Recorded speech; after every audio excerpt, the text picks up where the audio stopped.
Salmon is an easy ingredient to waste. Most recipes leave you with dry and flavorless salmon that makes it just an expensive bit of flavorless filler in your meal. You deserve more than that. Your salmon deserves more than that.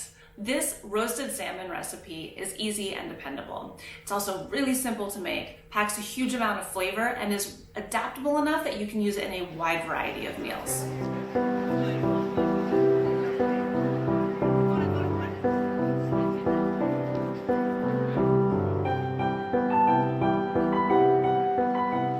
A good roasted salmon fillet can act as an anchor in as many meals as you can imagine. You can serve it alongside vegetables or on top of grains or potatoes. You can put it on top of pasta. You can put it in fish tacos. You can put it on the salad. Really, anything you imagine, you can do it. The challenge, however, is to figure out a way to make a reliable piece of good salmon that is going to be moist and flavorful every single time. There's 3 components to this recipe that are going to help us sidestep the problem of dry and flavorless salmon. The first is the salmon itself. The second is the cooking technique. And the third is our spice rub.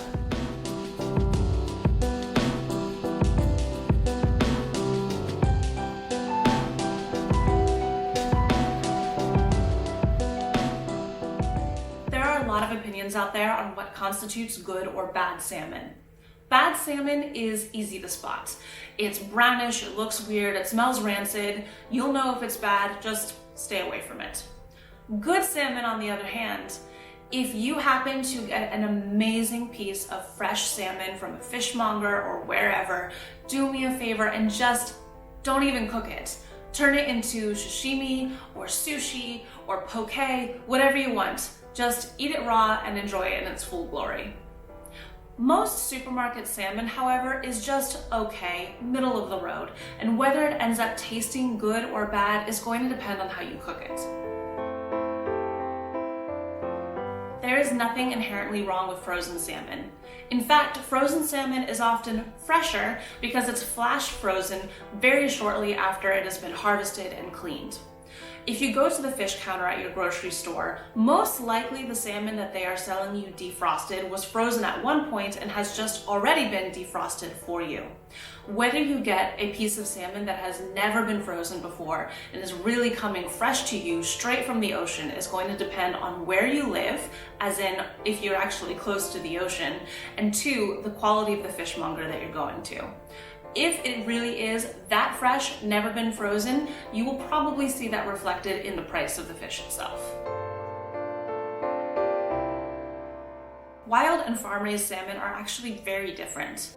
Wild salmon tends to be a darker, redder color and a stronger, more gamey flavor, and it has less fat.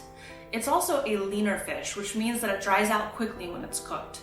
Farm salmon, on the other hand, tends to be a lighter, more orangey color, milder flavor, and it has more fat.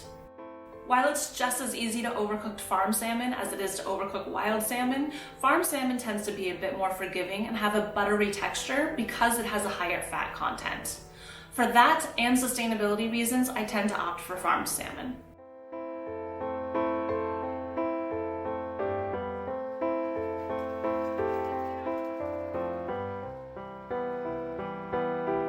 If you've cooked salmon at home before, you may have noticed that the fish produces this white goo. That white goo is called albumin, and it's the same protein that you find in egg whites, and there's nothing wrong with it. If it's on your fish, don't worry, you will be just fine, and your fish is not poisoned or tainted or something.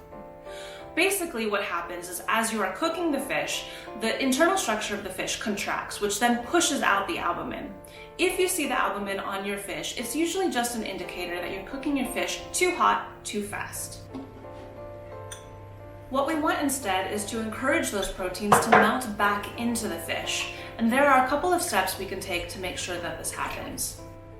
First, we're going to brine the salmon in a mixture of salt and water. The salt in the water is going to help season the fish all the way through, as well as decrease the presence of albumin. Since the internal protein structure of the fish is so much looser than it is for meat, for example, we only need to brine it for about 10 minutes or so to get the results that we want. We are also going to preheat the oven to a very high temperature and then decrease the temperature of the oven just as we put our salmon in. That initial high heat is going to help melt the sugar in the spice rub, forming a kind of crust over the salmon that helps to lock the moisture into the salmon itself. Then, as the temperature of the oven decreases, it's going to more slowly cook the fish, meaning that it stays really moist as it cooks. The whole process might sound complicated, but from beginning to end, it only takes about 20 minutes, and by the end, you will have some of the best salmon you've ever tried.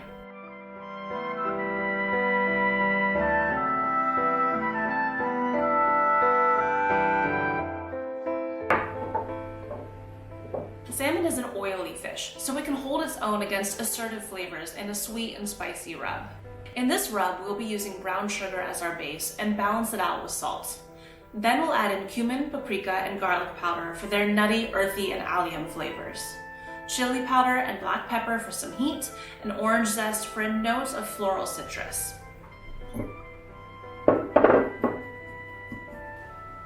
This rub recipe was taught to me by my mother-in-law, and I found it to be a brilliant rub recipe that you can use on just about any fish or white meat. This spice rub is very adaptable. As long as you keep the brown sugar as your base and the salt and other ratios intact, you can swap out different spices and different flavors as you like to match it to the flavor profile of whatever you are making. So feel free to get creative and adapt this base recipe to whatever you want to make.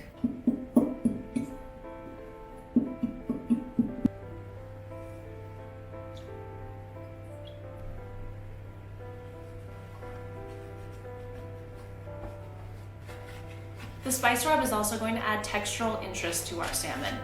As the brown sugar in the rub melts, it's going to mix with the juices from the salmon as it's cooking and lightly caramelize, forming this sweet, crunchy, savory crust.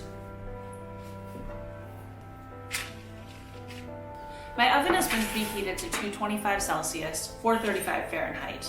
Now that the salmon is ready to go in, I'm going to drop the heat to 135 Celsius or 275 Fahrenheit and bake for about 7 minutes.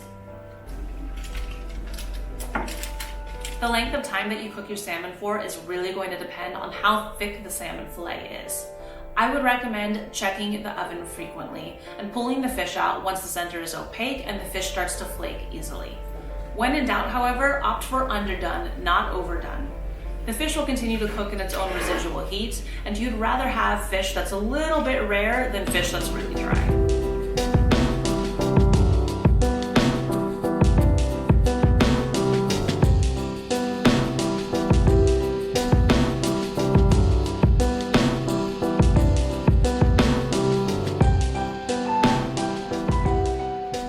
Let's see how this recipe rates with our 4 criteria.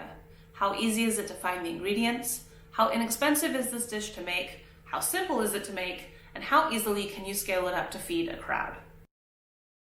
All of the spices in the rub are stocked in your standard grocery store, as is the salmon, whether it's frozen or fresh. In Austria, it's hard to find American-style soft, dark brown sugar like I'm using here. I buy mine at the Asian markets near Naschmarkt. If you don't have it, however, you can use any other kind of brown sugar like turbinado, cane, or gelbzucker. Salmon is not the cheapest of ingredients, but if you are smart about how to prepare your menu, a small piece of salmon can still be an impressive centerpiece to the meal. This recipe requires some technique, but each of the steps are simple and easy to execute. This is a recipe where I believe that added steps doesn't mean added complexity, just better results. Scaling up this recipe is easy. Follow the same technique and cook everything on a big sheet pan. The only thing to be aware of is that the baking times will be longer since you are cooking more fish at the same time, but not much longer, so still keep a close eye on the oven.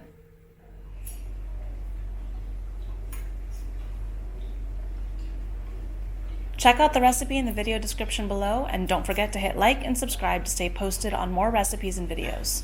I'll see you next time.